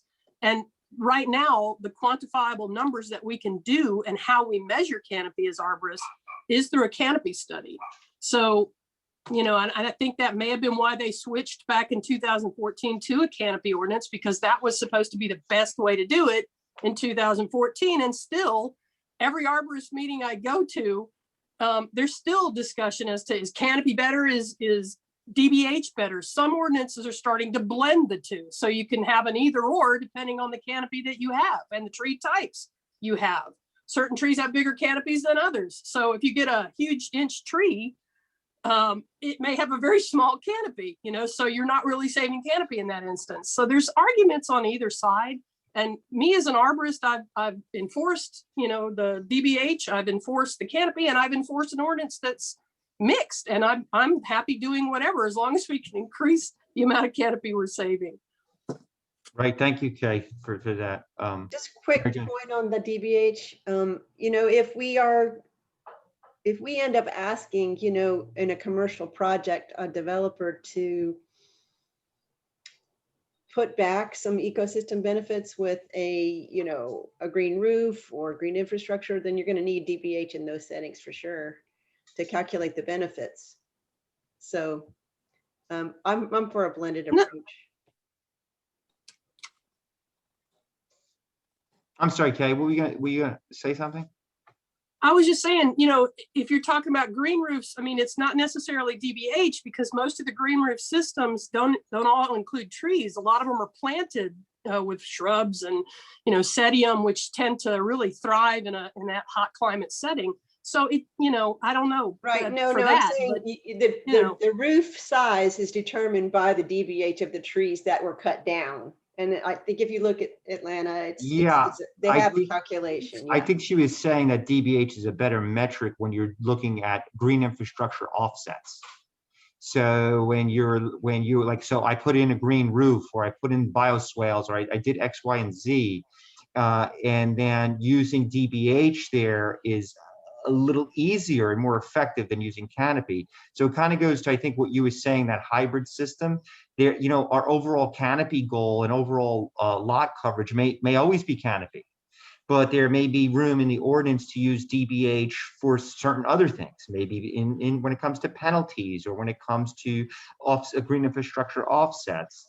So it may not be something where we need to scrap, the Canopy completely. I mean, as an overall metric of how we're doing, I would think always Canopy would be needed. Even in the Atlanta ordinance, and even in the citizens draft, they look at Canopy as the overall metric. And you're But using there it are for your, to calculate your stormwater costs, right? You're using DBH and iTree, right?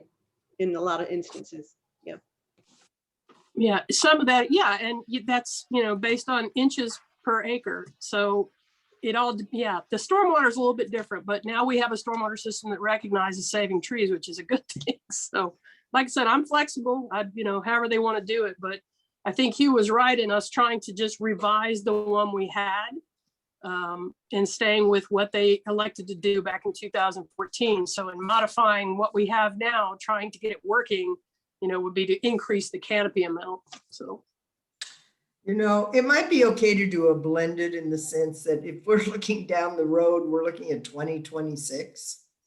That's a long time, and a lot of things are going to happen in that next rewrite of the ordinance. If we started with a blended, we would know hopefully by 2026 exactly how we need to count things. So, I mean, I would like Hugh and Kay to kind of go back and think about a way for first steps of making that first step in that first effort, because we're talking about 2026 is 5 years from now. Just think about that for a second.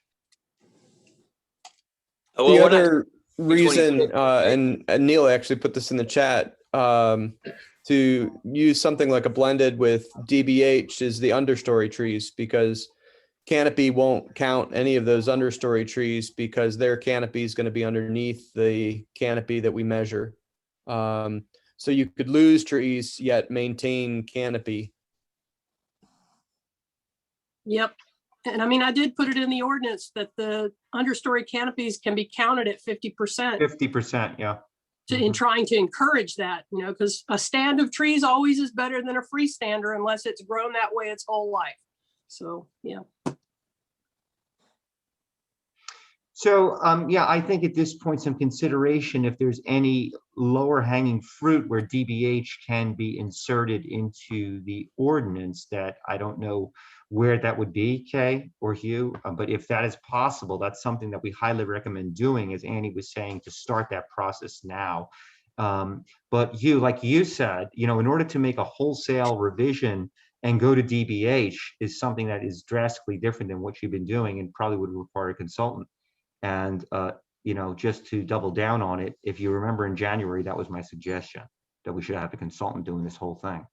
But having said that, here we are. You guys did great work, and we did what we could to comment on it, to attempt to make it stronger and to reach the goals, that the city has stated. So I appreciate everybody's work on this. I especially appreciate you, Kay, and you, Hugh, for doing what you're doing. So just keep in touch with us. Let us know, when you resolve some of these issues, so we can take another look at it and maybe have a sit down in committee with you guys, and kind of you can explain what your changes were and where you're at, and hopefully move this needle forward. Okay, can I ask, I mean, good job on the some of the suggested revisions. Who's responsible for those? The revisions in the actual draft. This was our natural systems subcommittee.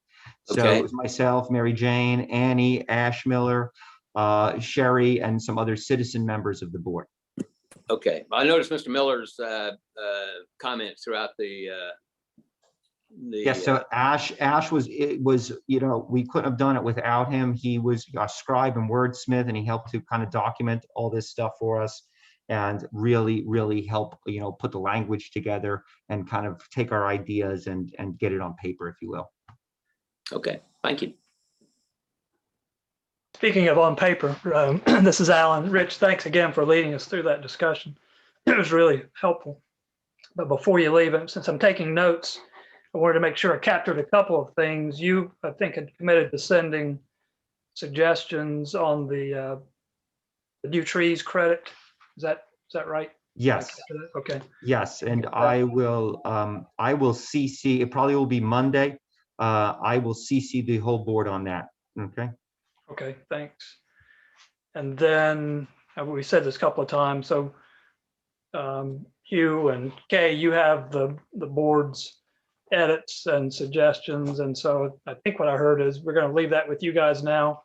Wait for you to give us some more feedback. And then we had a discussion about the 60% versus 50% canopy coverage, but I think what I'll put in the notes is that's another thing that you guys are looking at in your comments back to us.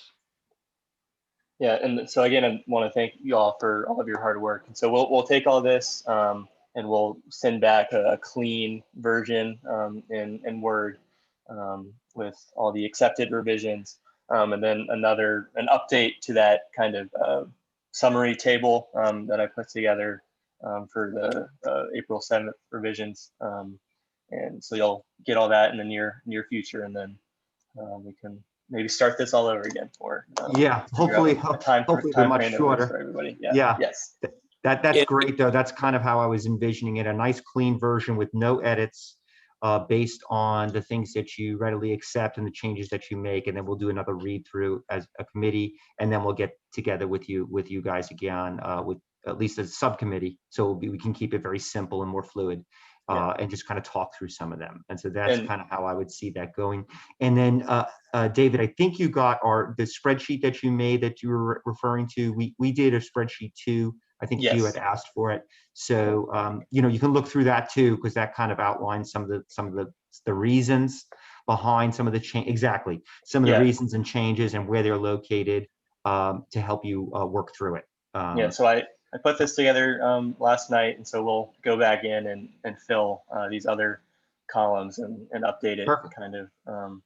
I think something that Hugh may have touched on is that, you know, we're working on kind of how our communication plan to reach the entire city is going to go exactly. I think one thing that we are really prepared to move forward with is a new landing page on the website that'll have all of this information and all of these documents and things and PDFs that we're putting together in one place, so that people can see what the actual process was for your feedback, and then opportunities for them to provide feedback moving forward. So that's another thing to look for, and certainly when that's ready to go, I'll send that out to you all. That's great. And then I just wanted to address Aaron's question and also make sure I'm on the right page, you know, make sure it's correct. So the time for citizen input, you know, the broader community would be after we have a draft, right? So we don't have that yet. And I think typically the citizen review would be 30 days, would it not? So after this is done and presented or before it's presented to the board, it would be open for citizen review for a minimum of 30 days. Isn't that the way that's supposed to work, David? It'd be more open-ended, I think, but that we people will be, the opportunity for citizen review will take place until the city commission adopts. Pretty much. Right. So, but I think what we're trying to do is, again, it's pretty technical. There's you know, I think there will be a lot of interest in this. And we're trying to develop tools to be able to communicate it graphically, and to you know, make sure everybody understands there's going to be, you know, every property owner is going to be impacted by this. Whether, you know, you can, depending on who you are, you'll have a different view. So we want everybody to understand what's coming, you know, coming up, what's going to be taking place, and give everybody an opportunity to, you know, understand the changes and to be able to comment on them. And then ultimately the city commissioners will have to resolve, differences and take action. Right, thank you, you. And so, yeah, the 30 days I think is the minimum requirement, but as you're kind of saying is that there's going to be much more opportunity than that for citizens to look at this, and there is going to be a lot of citizen interest. I mean, Neil just made a comment about affordable housing, about unintended consequences, and believe me, Neil, we talked about this in depth, and it's actually my position as well. So there's a lot of things that we're going to be hearing from that maybe we didn't think about or that we need to think about again. So yeah, it's going to be an ongoing process. In my experience is that people are very open to stricter enforcement of these sort of things until it affects them. Yeah. Then they have a different point of view. Well, so is life, so is life. Everything is like that. But yeah, you're right. All right, so I'm gonna have to jump off the meeting. Is there anything else that I need to address before I go, or any questions for me personally before I say have a great weekend? Thank you. Yeah, thank you for all your hard work, Rich. Thank you, guys. I really appreciate it, and we'll talk real soon. Thank you, Rich. You're welcome. So now we'll open it for some public comment. I received at least one by email, and Alan, I'll send this to you so you have it. So don't worry about copying it as I say it. From Sonali Sandane, who had to leave a little bit early. She said, I appreciate the work that is being put in by the ESB board and the city to make our tree ordinance stronger. I'm really happy to see boundary tree protection and a required pre-application conference already in the draft.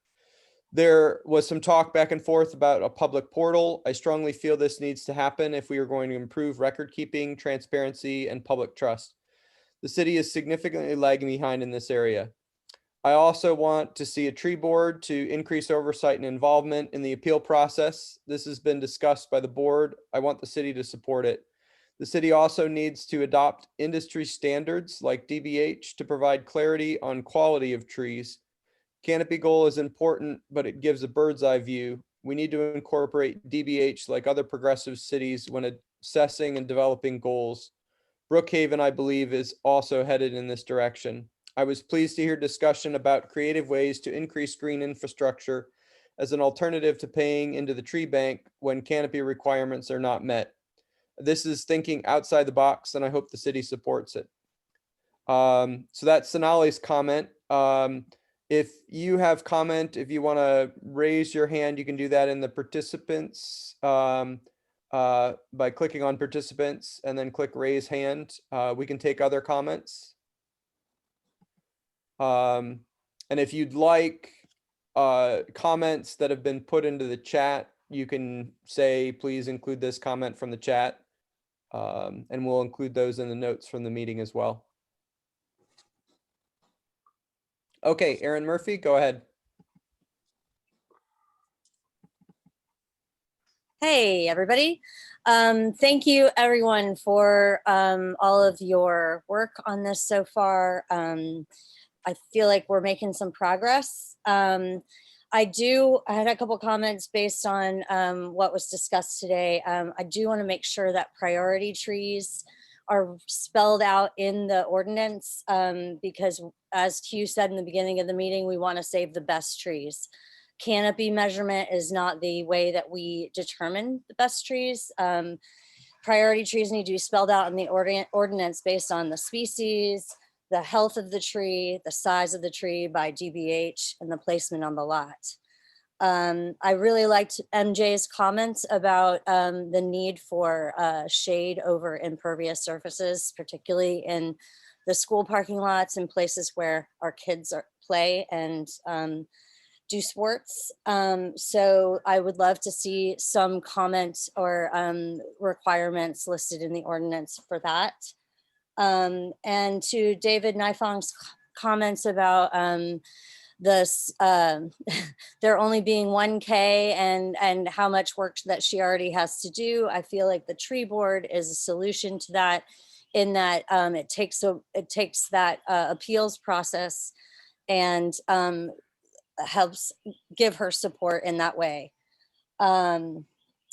I also think that the robust tree portal would help the city staff, because the information that citizens seek about tree removals, tree permits, how to do it, that would all be available to us in the tree portal once it's established, along with the tree census also would help inform and include that information.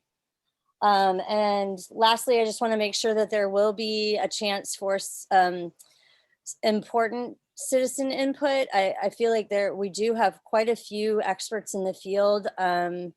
Not to put him on the spot, but Neil Norton is a resident of Decatur and arborist, and would have some valuable input, people like him. So I hope that our citizen input would be considered before the draft is a done deal. So that's it. Thank you very much for all your work. Thank you, Aaron. Neil? Hey, everybody. I'm just wanted to share, I really think you guys are on the right track. This is amazing. And what's been accomplished here and some of the outcomes I've seen in the ordinance. I went through it last night and I'm super impressed. And that's no small task. I worked with the city of Atlanta on their tree ordinance for 2 years. And we barely got to this point. And I know we got a hard road ahead of us, and it's going to require a lot of support from a lot of people, because there's going to be a lot of misunderstandings, and we need to make sure we hold people accountable to actually understanding what's in the tree ordinance, the proposed tree ordinance, opposed to just a fear. There is one issue that I didn't hear discussed, and it's the canopy fee. That's going to be a huge number. And I have to read exactly how that applies, but I think if you're going to go below canopy or to commit to the tree bank, and if you wait till the last minute, I understand why you'd want to wait till the last minute to name that number, because it will have such impact on the ordinance. So that is an issue that you'll have to think about. Yeah, Kay. I was just going to say, it's in the admin standards, how it's calculated, if you want to look at that. Okay, cool. I will read that more carefully. Thank you.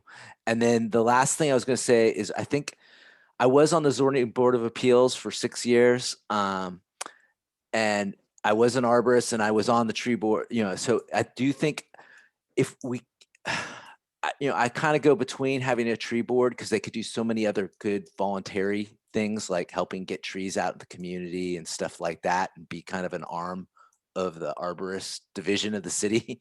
But if the city has concerns about just another board, I think the zoning board of appeals could be like a tree board, as long as it required that you have at least one. It's hard to find arborists to serve on boards like that, and we're a small city, so there's only so many arborists. But that could be a possible alternative to that. But thank you so much for all the work. Great job.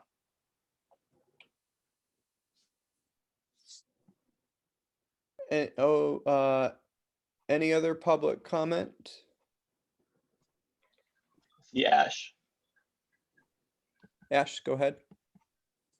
Yeah, I just wanted to, I put it in the chat as well, but say thank you to Hugh and Kay. There were like 5 or 6 really big improvements in this draft that I think represent like real effort on the city's part to hear the community, and and also hearing us today, I think there was real progress made on adjusting those canopy numbers. And I just want to speak from my own intent for working with the subcommittee. I think that there's so much good in the city's draft, and the intent with these revisions was to make sure that they result in actual protections, because I think we've heard from all the commissioners that we need a stronger tree ordinance. And I think we're all on the same page. We want something that works. It can't go too far, but it needs to go far enough. And that's the spirit in which I was offering, my drafting for these edits. and making sure that the loopholes are where they need to be, so to speak. We don't want payments to the tree bank to undermine our canopy goals, and I think there's a real risk of that. We still obviously, there's probably still a place for the tree bank, of course, but that was the spirit and the intent, and I really appreciate all the good work from the city. So thank you. Thank you, Ash. Anyone else who would like to speak in public comment? Okay, seeing no others, I know David Nifong has one other announcement. Go ahead, David. Yeah, so I think last week I mentioned that at the May 14th meeting, we were hoping to have consultants from the strategic plan come and go over the draft climate action recommendations for the strategic plan. Unfortunately, that date needs to be changed. And so I wanted to ask you all if you would be okay and available for an hour on May the 21st to meet for a special meeting to go over those. So 9 to 10 or 10 to 11. I know that you may need to check your calendars, and so I would love to get that confirmed by the end of today. So either let me or Michael know if that works or doesn't work for you, so we can have an idea if we can have a quorum, and ideally have all of you there so you can give your input. Just to sort of speed that process, for those that do have their calendars, does that work for you on the 21st? And would you prefer 9 to 10 or 10 to 11, timing wise? Either would work for me. Either works for me. Same. Same. I'm out. Either's fine with me. I'm available. Okay, so Anna Michael, can't make it. We'll have to ask Rich and Steve. Yeah. But that at least gives you quorum for the 21st. Okay. And again, that's not going to be the only opportunity. So after y'all review those will be released to the public on May the 28th via the online page, the destination2030.com. And there will be more public input at that point. So I would like to request that we have at least a week, well, as much time as you can, because, we won't have committee meetings before that, but that's where we do a lot of this discussion is in committee. okay.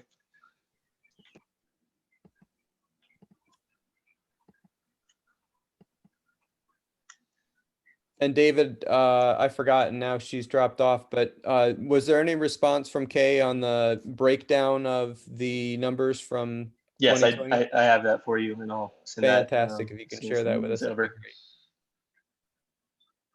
Since we're talking about schedules, just real fast for a second, we used to meet from 8 to 10, which 8 less into our work days. And we switched things up because of COVID and schools and all of that stuff. In light of the schools being done in about a month, are we considering it all shifting back to 8 to 10? I'm good with that. I would like to voice my support for that.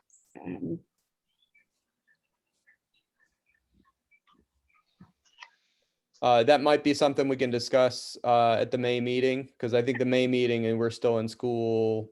Yeah. And people have kids at home, so yeah. Yep. But I think that's great. Alan, if you could make a note that we'll discuss that at the May meeting, that'd be good. Since we have an open slot for the May meeting, do we want to see if we could are we going to do more tree discussion, or do we need a guest that might shed some light on some important tree issues? Put that back to you guys to discuss. Some of that I think may depend on when we hear back on what Kay and Hugh do with the tree ordinance. But that might be a good time. I mean, that gives them another 2 weeks. So that may be something to put into that meeting. Yeah, I know that Judy Yee from Choose Atlanta would be happy to come. They're working with a lot of municipalities right now.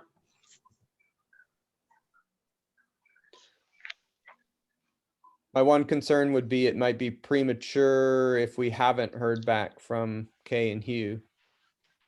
David, do you have any semblance of, I realize that you're probably going to talk to them after this meeting, so maybe we decide that offline. Yeah, I will let you know if there are any other suggestions or ideas for filling that other hour at the May 14th meeting. Just let Michael or myself know. Okay, I think we can call the meeting to a close. We'll see you all on May 14th. Thank you very much. Thanks. Thank you.